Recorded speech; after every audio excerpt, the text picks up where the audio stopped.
सभापती महोदय, आज 260 बोलण्याची संधी दिली त्यावर धन्यवाद. आजचा 260चा मुख्य विषय होता बंद पडत चाललेल्या जिल्हा परिषद, नगरपालिका, महानगरपालिका यांच्या माध्यमिक मराठी माध्यमाच्या शाळा आज ह्या का बंद पडत चाललेत ही बघण्याची वेळ आलेली आहे. इंग्रजी माध्यमाचे आज आकर्षण आजकाल ग्रामीण भागातील खाजगी इंग्रजी माध्यमाच्या शाळा मोठ्या प्रमाणात आलेल्या आहेत. पालकांना आपल्या मुलाचं भवितव्य घडवण्यासाठी जागतिक स्तरावर त्या टिकवण्यासाठी आर्थिक परिस्थिती नसतानाही त्या 1-1 लाख फी देऊन ते मुलं इंग्लिश शाळेत घालतात. ही पटसंख्या का घडत आहे, म्हणजे पटसंख्या का घडत आहे? नीती आयोगाच्या अहवालानुसार गेल्या दशकात जवळजवळ 1 लाख शाळा बंद पडलेल्या आहेत. त्याला विद्यार्थी पटसंख्या घडत आहे ही कारणीभूत आहे. तसंच ग्रामीण भागात कुटुंबाचा आकार लहान झालेला आहे, स्थलांतर वाढलेलं आहे. शाळांचा माध्यमिक संख्या 20पेक्षा कमी झालेली आहे. तिथे शिक्षक नाही, शैक्षणिक दर्जा, अपुऱ्या सुविधा, अनेक शाळांमध्ये शिक्षकाची पदेच नाही, रिक्त पदे आहेत. इमारती दुर्दशा, डिजिटल साधनाचा अभाव, या उलट खाजगी शाळांमध्ये मिळणाऱ्या सुविधा इतक्या आहेत की आकर्षण त्या मुलाच्या पालकाला आणि मुलांना झालेलं आहे. प्रशासकीय धोरणानं माध्यमिक शाळांचे एकत्रीकरण कमी पटसंख्या असलेल्या शाळा चालवणे शासनाला परवडत नाही. म्हणून कमी पटसंख्या शाळा जवळजवळ शाळांमध्ये विलीन, म्हणजे त्या समूह शाळा असे शासनानं गोंडच नाव दिलेलं आहे. समूह शाळा म्हणजे 5-6 गावातनं एक शाळा म्हणजे ठेवायची आणि बाकी बंद ठेवायच्या.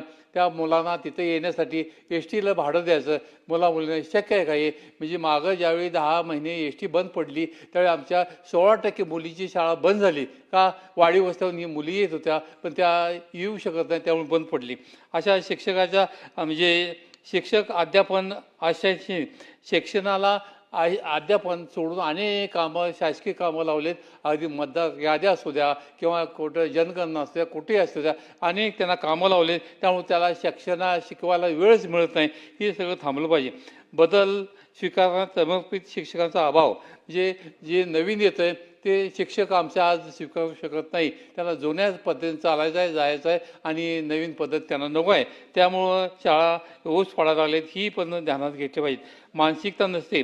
शिक्षकांना वर्तमान म्हणजे भविष्यकाळ जाण्याची मानसिकताच नाही. तिथे एकदा शिक्षकी पेशा आल्यानंतर शिक्षक काम समर्पित होऊन कंप्लीट होणे लागणार मानसिक नसते. शिक्षणाचे खाजगीकरण हे शहरामध्ये मुंबई पुण्यामध्ये मोठ्या प्रमाणात होत आहे. ते का होत आहे ही बघायची वेळ आलेली आहे. आज आपण बघतोय मराठी भविष्यात संधी मिळावी आपल्या मुलांना. आपल्या देशात संधी कमी आहे, मिळावी. त्यामुळं जागतिकीकरणाच्या तो जवळपास निघालेला आहे आणि जागतिकीकरणात तो त्याचं आपल्या मुलाला कसं ते शाळा मिळेल, कॉर्पोरेट शिक्षण कसं मिळेल ही तो बघतोय. पालकाला वाटते इंग्रजी माध्यमिक शाळातून ही मिळते. उच्च शिक्षण माध्यमिक विज्ञान, तंत्रज्ञान, वैद्यकीय व्यवस्थापन यासारख्या बाकीचे विषय असतात. हे विषयच आता चालतात, बाकीचे विषय कमी चालतात. त्यामुळं मुलांच्या पालकाचा ओढा इंग्रजी माध्यमिकाच्या शिक्षणानं ओढलेला आहे. जागतिकीकरण, इंटरनेट, संगणक, डिजिटल तंत्रज्ञान यांच्या वापरामुळे जग जवळ आले आहे आणि त्या आकर्षण त्या मुलाच्या मुलांना झालेलं आहे. उपलब्ध ज्ञान भांडार कमी पडते. आपले पालकांच्या वाढत्या आकर्षण ही चांगल्या इंग्रजी शाळांमध्ये मुलांना प्रवेश मिळवून द्यावा हे आजकाल त्याचं डोक्यात चांगलं बसलेलं आहे. माध्यमिक शाळांना मुलांना उज्ज्वल भवितव्य इंग्रजी माध्यमातून शाळावरच त्याचा जास्त विश्वास बसलेला आहे आणि बसतोय. हे होत असताना म्हणजे लोकशाही आयोग, इतर स्पर्धा, इंग्रजी भाषा, साहित्य ज्ञान निर्णायक असेल असं त्याला वाटतं. व्यावहारिक आणि आर्थिक सोबतता ही त्यांच्या मातृभाषेतून मिळू शकत नाही आणि अशा अवस्थेत त्यांना का संधी असे होते ही सुद्धा बघायची वेळ आली आहे. आज आमच्या शाळा बघतो आम्हाला आज जून महिन्यात मुलांच्या सहवासाला जायला सांगितलं.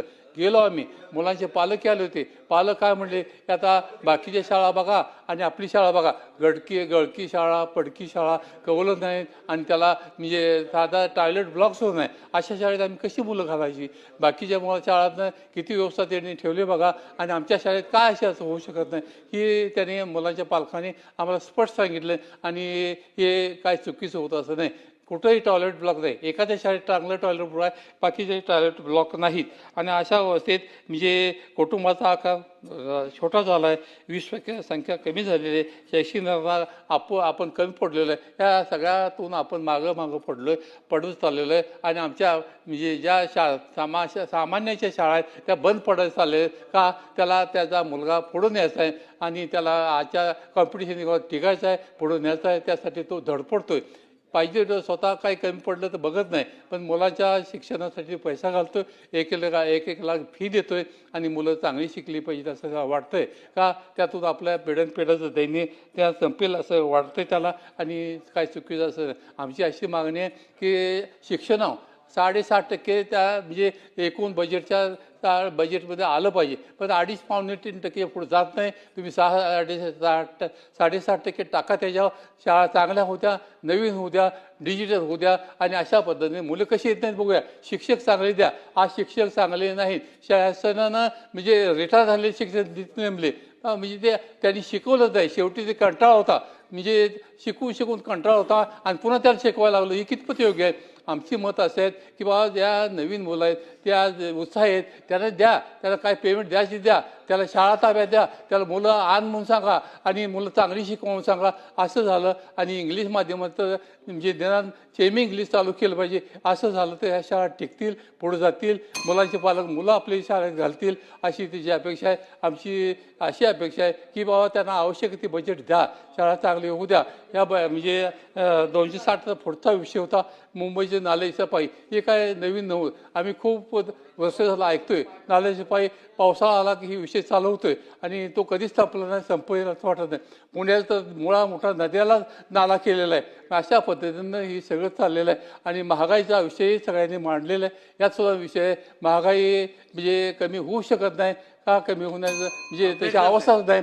शेतमाल सोडला तर सगळ्या त्यात महागाई कुठेही कमी नाही, शेतमाल तेवढा स्वस्त आहे. अशा पद्धतीनं आपल्या देशाचं जे चाललं आहे ते योग्य नाही. आम्हाला म्हणजे सामान्य माणसाचं जी शिक्षण आहे, त्यांचं जे महागाईचं आहे, हे सगळं संपवायचं चाललेलं आहे आणि त्यांच्या जे हक्क आहेत ते काढून घ्यायचं चाललेलं आहे. माझी विनंती आहे शासनाला की त्यांचं बजेट द्या, शाळा चांगल्या होऊ द्या, माध्यमिक शाळा म्हणजे इंग्लिश मिडियम होऊ द्या, सेमी इंग्लिश होऊ द्या आणि चांगले शिक्षक द्या.